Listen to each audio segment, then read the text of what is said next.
প্রিয় viewers and listeners, আসসালামু আলাইকুম।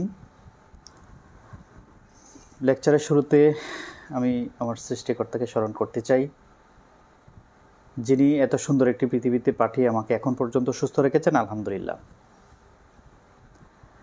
তো আমি একটি ছোট্ট বিষয় নিয়ে আজকে আবারও হাজির হলাম আপনাদের মাঝে। আজকের টপিকস আমি একটু বলে নিই যে বরাবর মতোই বলতে চাই যে আমি পল্লী ডক্টরদেরকে নিয়ে কাজ করছি। আমি কেমিস্ট যারা আছে সারা বাংলাদেশের ফার্মেসি ব্যবসা করছেন, পল্লী ডক্টর যারা আছেন ফার্মেসিতে প্র্যাকটিস করছেন, ওনারা প্যাথোলজি জ্ঞান থেকে অনেক দূরে।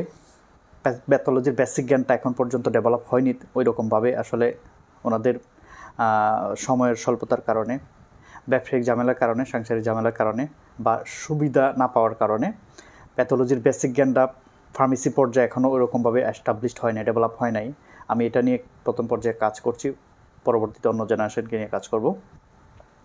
তো আমি আজকে যে টপিকটা নিয়ে আলোচনা করতে চাচ্ছি সেটা হলো পল্লী ডক্টরদের প্যাথোলজির বেসিক জ্ঞান কেন দরকার, এটা ছোট্ট করে আমি বোঝাতে চাই আসলে। তো প্যাথোলজির যে বেসিক জ্ঞানটা দরকার কারণ হলো কি কি টেস্ট আসলে ডক্টররা অ্যাডভাইস করে থাকেন এবং কোন টেস্ট কেন দরকার, এটা প্রথমত বুঝতে হবে। আমাদের সিনিয়র ডক্টররা যে টেস্টগুলো অ্যাডভাইস করছে, প্রতিনিয়ত প্রেসক্রাইব করছে, এই প্রত্যেকটা টেস্ট আমাকে, আপনাকে, আমার যারা পল্লী ডক্টর ভাই বোনেরা আছেন ওনাদেরকে বুঝতে হবে যে কোন টেস্টটা কেন দিচ্ছে। অতীব জরুরি, অতীব জরুরি। প্রতিনিয়ত আপনারা ফার্মেসিতে এই প্রশ্নটা ফেস করছেন।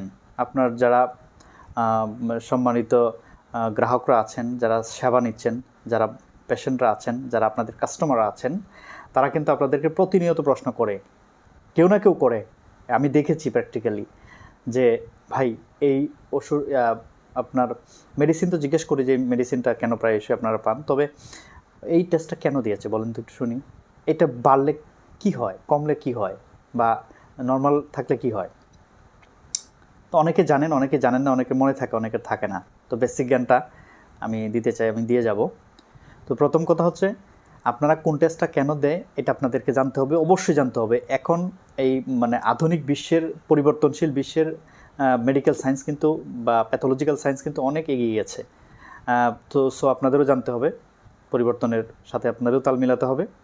তাহলে কাস্টমার বা পেশেন্টে আপনাদের প্রতি কনফিডেন্স বেড়ে যাবে যখনই উত্তরটা চট করে দিতে পারবেন।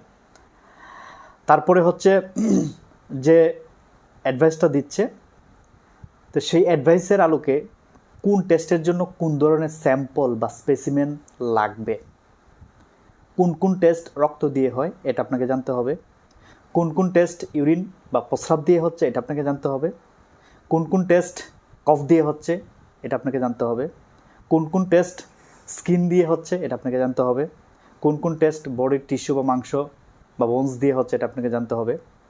আপনাকে জানতে হবে যে যক্ষার জন্য কী ধরনের টেস্ট দেওয়া হয়।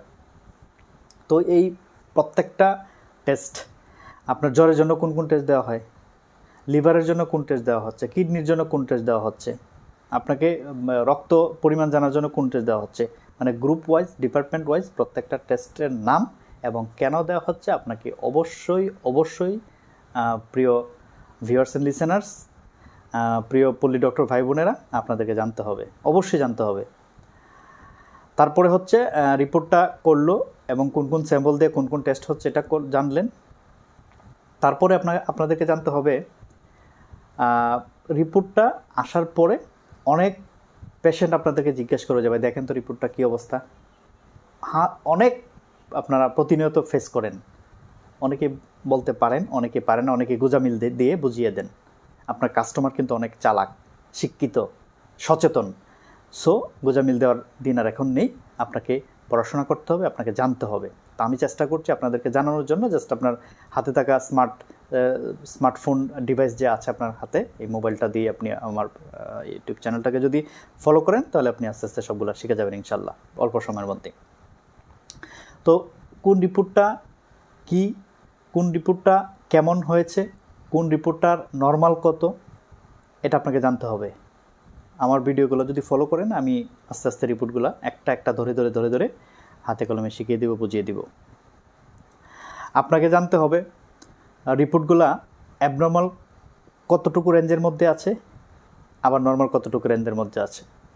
অ্যাবনর্মাল হলে কি প্রবলেমগুলো হতে পারে এটা আপনাকে জানতে হবে, আর নর্মাল হলে কি প্রবলেমগুলো সলভ হতে পারে।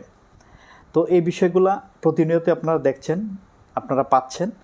তো প্যাথোলজির বেসিক জ্ঞানটা যদি আপনাদের মাথায় থাকে, জানা থাকে, আপনারা প্রায়শই অনায়াসেই সুন্দর করে অবলীলায় আপনাদের কাস্টমার যারা আছে, পেশেন্ট যারা আছে, ওনাদের সহজ সরল উত্তরগুলো আপনারা দিয়ে দিতে পারবেন। এতে করে আপনার ভালো লাগবে, আপনার স্মার্টনেস, কনফিডেন্স বাড়বে, আপনার প্রতি আপনার রোগীরও কনফিডেন্স বেড়ে যাবে। আপনার রোগীর যদি আপনার প্রতি কনফিডেন্স বেড়ে যায়, তো একটা রোগী আরও 5টা রোগী আপনার কাছে নিয়ে আসবে যে ও ভালো জানে।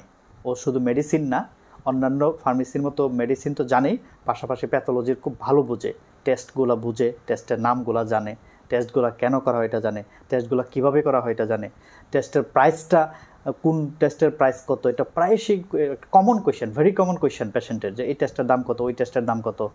এই টেস্টের আপনার প্রাইসটা আপনি জানলে সুবিধা হবে পেশেন্টের জন্য, আপনার জন্য সুবিধা হবে। এবং কোন টেস্টের অ্যাবনর্মালিটি, নর্মালিটি কী, এটা আপনার জানতে পারবেন। আপনি জানতে পারবেন যে ওই অ্যাবনর্মাল হলে কী কী প্রবলেম হয়, এই আপনি জানলে আপনার পেশেন্টকে আপনি বলতে পারবেন। তো প্রিয় ভিউয়ার্স, আপনার এই জন্যই প্যাথোলজি বেসিকটা জানা অতীব জরুরি, আপনাকে জানতেই হবে। আজ এ পর্যন্তই।